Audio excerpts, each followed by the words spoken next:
Good evening again. And the topic today is finance cost management best practices. And I'll touch upon what we do in our company at Orient Fashion Exports. First of all, the best practices are the practices which gives us sustainable growth and profitability, to sum up. Now, everything in cost is value addition and the waste element. Now, basically what I'll be talking upon are three aspects which we have taken up in our company to attack, to control and eliminate. Everybody thought that they did it, the cost reduction, and so did we. Until we went into depth and had a fresh look at the waste. For fabric, surplus but hidden manpower, the cost of unrealized funds. I'll first start with the fabric. Some important facts we all know, but I'll still run through that. Fabric is the main raw material, accounting for 40 to 60% of the garment cost. It depends on the style, hence need prioritization in cost control. Wasted fabric is purchased raw material that is subsequently not sold as a garment. It's waste. We audit fabric reconciliations. Now it's time to measure and monitor the role-wise yield and maximize the same. Taking out every inch of the fabric what we have. As far as the fabric waste assessment, we have categorized the waste into these three categories. There are end pieces, which are small pieces of quantity, which are below or above the average. Leftover fabric after spreading the layers, or the rejected fabric. Then the shortage, which comes through the nature of the fabric or due to the laundering process. And the part change quantity, which is a fabric used against rejected pieces. We went into depth and analyzed all these three wastages, and we found that out of the total fabric waste, 46% was the part change, 28% were the end pieces, and 26% was the shrinkage part. Now, why we created this waste? We created this waste because lack of proper storage, poor identification of the fabric, urgent requirements, frequent changes in the cut plans which led to delays in cutting, and we always wanted to keep buffer in the fabric. And the ways we increase our fabric consumption, we started regularly monitoring the fabric rolls.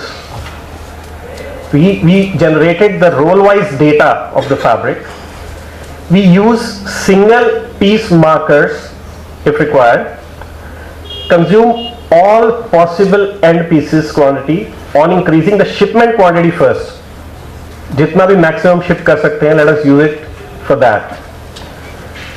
Use leftover end pieces quantity against part change panels after whatever is done for the shipment. The fabric reconciliation has been more rigorous now. It's not basically what was issued, what has been consumed and whatever has been wasted. It is basically what was wasted, why it was wasted, and if wasted can be used again. The regular physical audits and MIS on cut to ship ratios. I'll just go by the impact, what impact we got in the end. But the second cost which I'll touch upon here is the manpower.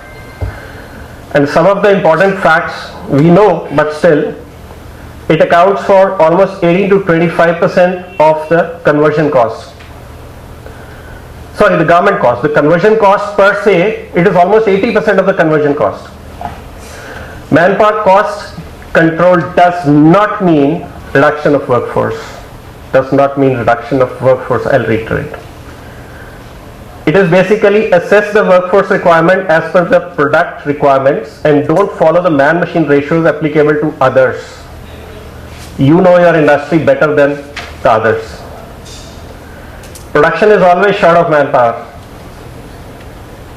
With increasing minimum wages and continuous pressure on buyers' pricing, can we afford to actually neglect this front? We cannot.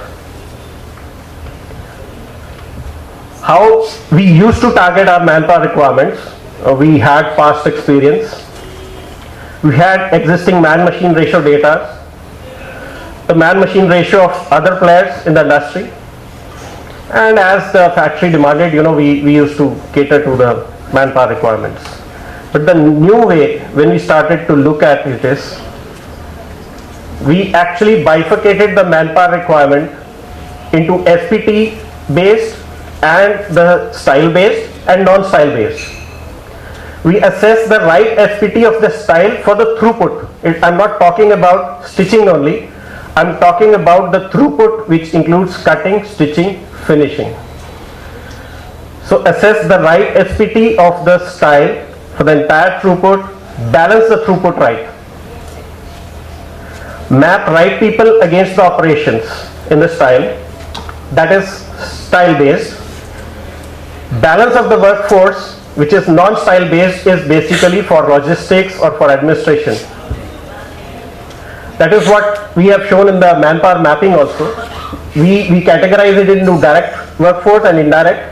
The direct is basically the style based, SPD based, and the special processes. Indirect is floor wise. On one floor, maybe we need a floor in charge, we need a quality person, a distributor. So that is a floor wise manpower allocation, and the factory wise allocation of the workforce. Basically accounts department, HR department, and logistics, documentation. And that's how we actually mapped our workforce in the system. The outcome of this exercise was that workforce which is not mapped, which is unmapped in the entire process, is either surplus or planned against the future orders. Please check it thoroughly whether it's surplus or it is for the future business. Identification and mapping of the workforce according to the roles they perform. We found that we have more helpers than required, and we were always short of the skilled manpower like checkers or pressmen. I mean, these roles are actually being performed by the helpers. Look for right people for the desired job. The third outcome was we got an analytical approach to force requirements by factory management. They started justifying their requirements. Before, just saying that there is a manpower shortage, they actually analyzed it and found that they are short of skilled manpower, but they are surplus of helpers. So it was actually a shuffling of resources. It actually led to multi-skilling and multitasking training programs.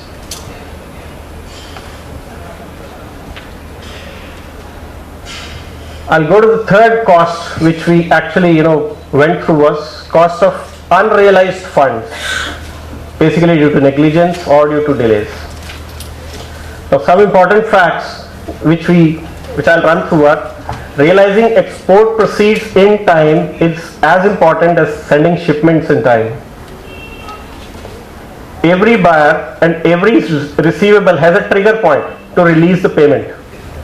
It can be a delivery date, the sailing date, the documents uploading date, the release of bank realization certificates by the bank. What we did is to identify them and ensure that the triggers are not delayed, because once this trigger will start moving, the payments will start coming in. But if the trigger is delayed, the payment is delayed.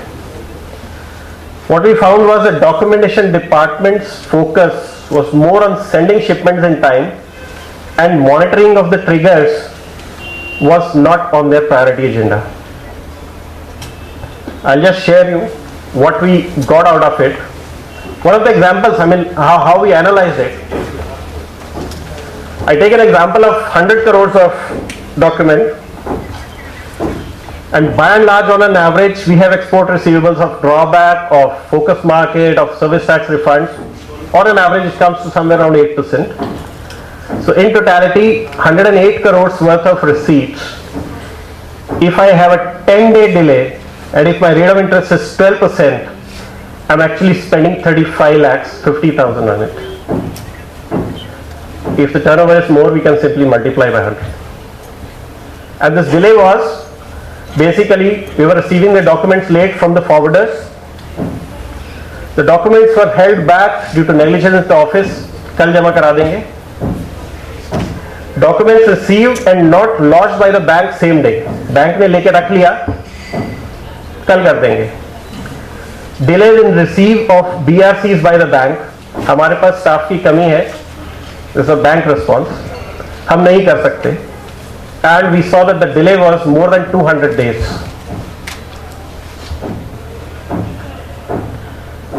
I'll just touch upon the impact assessment of all the three costs I spoke about. What we got out of it. Improvement in cut to ship ratio from 97.7% to 98.4%. Reduction in fabric waste up to 40%, which is equivalent to 3% of the fabric purchase. And I mean, we know the percentage of fabric purchase. I mean, if it's 50%, so 3% of it, what kind of magnitude it can have. The man-machine ratio improved by 9% in the entire group. We are still fighting it hard. We're still working on that. And delay in receiving export proceeds reduced from 9 days to 3 days.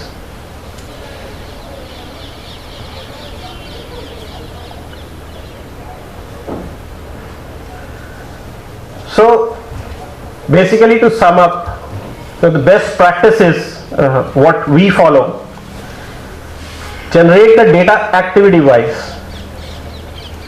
We generate the data for cutting, for stitching, for finishing, each and every activity in the unit. We measure the data separately. We measure it, assess it, compare it, and share it with the users. Wastes and buffers are costly. Just eliminate them. We are still looking for a lot of ways. Prioritize the cost component for cost elimination. Just don't take it at random. We prioritize fabric, workforce cost. Small improvements collectively will matter big. So don't wait for a big project to come up.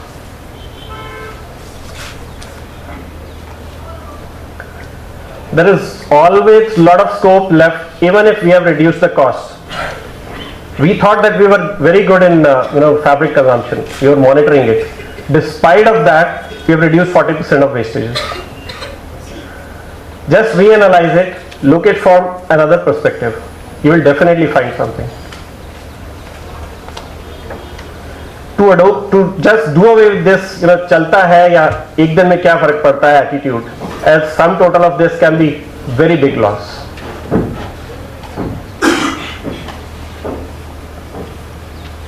This is just the lighter part of it. And I'll just sum up by saying that cost cutting and cost prevention is no longer one of the solutions available to sustainable growth. This is the only solution, and we are here to cut fats and flab, not bones and muscles. So don't try to just cut corners. Be analytical about it. Go through the data, analyze it, then approach in a planned manner. That's all. Thank you.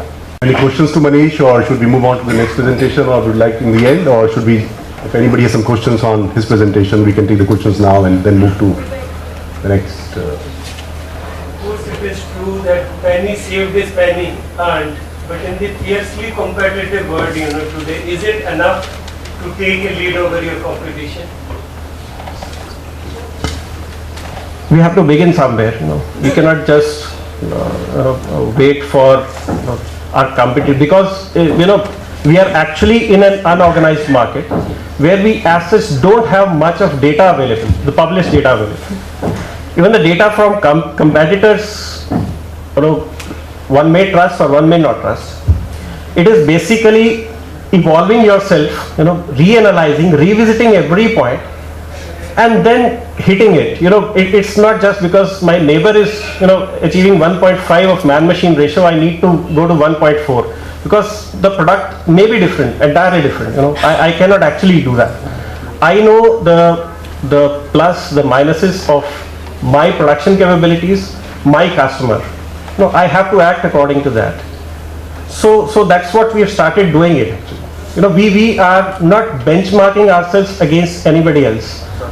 As I said, we thought that we were very good, but again, having a relook at each and every cost, we are just finding a lot of still waste there, lot of scope to cut down.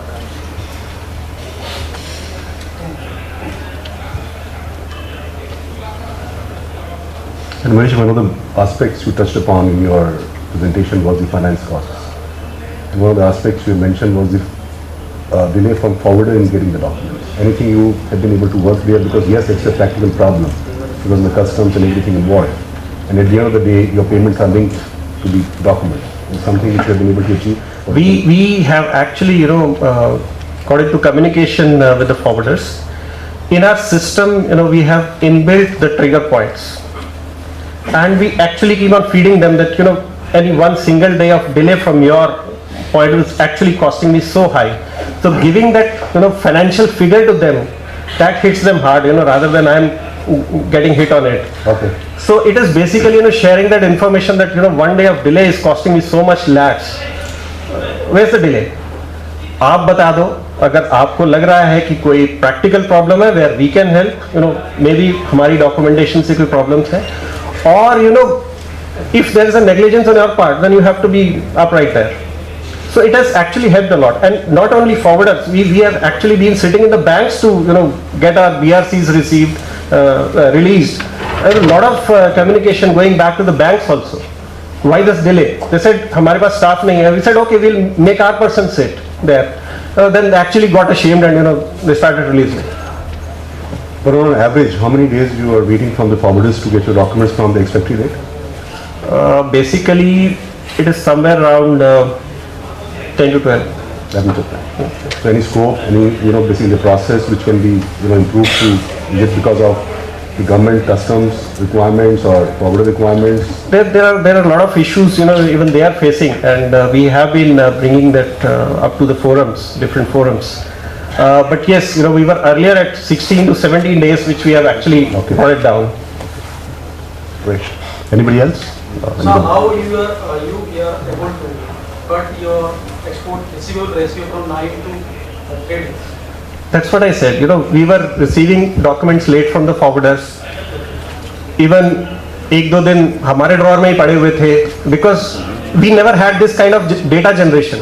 We never went back to the documentation department telling them that boss, this was supposed to be submitted to the bank. Why it is lying in your drawer? We went back to the bank that we submitted these documents. Why they were not lodged? So all these small points, as I said, the trigger points, we started monitoring them.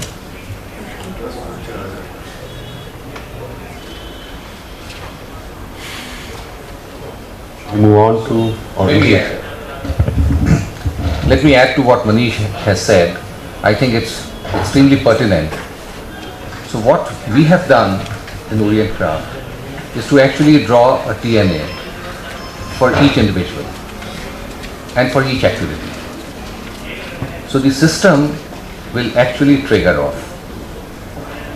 If there is a defined due date, if you cross the defined due date, the system of that activity will show a red, and that red mark goes right up to my desk. So even if it's a small functionary, because everybody is reporting into me in the cycle of activity that I control. So each supervisor today is much more conscious, because the color coding actually enables you to start concentrating on the yellow, which is what had to be done today, and the reds, which were overdue. And if there is something that is overdue for, let's say, more than a defined period, then it rings a bell on my desk. It means that the system has actually overlooked right from the person who had to do that job to his supervisor to the supervisor's supervisor. So TNA is something that we have seen normally in a merchandising, in a planning activity. A TNA is not really seen on the service function, which is an accounting and a documentation department. It's also very important. So we have actually framed that, and it has helped us to monitor all the activities, because at the end of the day it's an activity which is leading to a cost, or an activity which is leading to a cost control. So we have to actually enable through a software, through an instrument, where a person who is doing 50 jobs has to start prioritizing that this is something that I need to do today because it's associated with a cost. In fact, I'll just add one point here, and it comes from a reference when we got ourselves assessed through this Z process, zero effect, zero defect, zero effect. Then one of the key ratios which they looked for was scrap to turnover ratio. It has to be very low.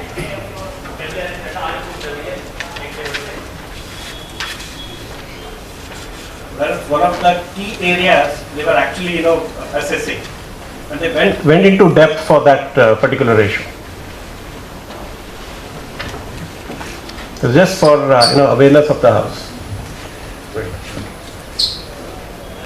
Any other questions to Manish, or should we move on to the next meeting? How prevalent is this zero effect, zero defect, panels, which is textile is one of the largest polluting industry, only next to oil, I suppose, at the global level. So it is more relevant to this industry than any other industry. No, but we went through this entire process of it had so many parameters coming from the the production stability, the quality factor, the workforce engagement on the shop floor, the new innovations coming up at the shop floor, and obviously scrap generation and disposal was one of the key areas they actually looked forward to. So that encompasses this entire Z project. That's one of the key areas they look for.